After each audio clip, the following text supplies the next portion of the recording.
வெளிநாடு சம்மந்தப்பட்ட வேலைக்கு ட்ரை பண்ணுறீங்களா?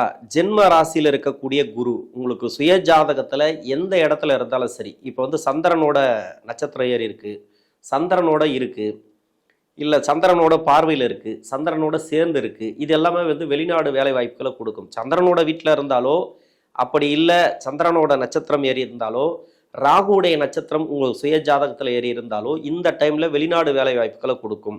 வெளிநாடு கூட இல்லைப்பா நான் ட்ரை பண்ணல, அப்போ எப்படி இருக்கும்?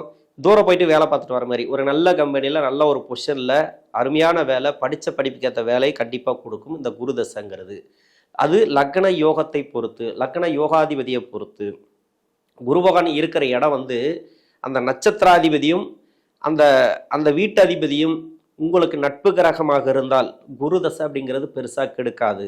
இருந்தாலும் ஒரு பக்கத்தில் வந்து கெடுபலன்களை கொடுத்துட்டே இருக்கும். எது ரீதியானாக்கா லவ் சம்மந்தப்பட்ட பிரச்சனை.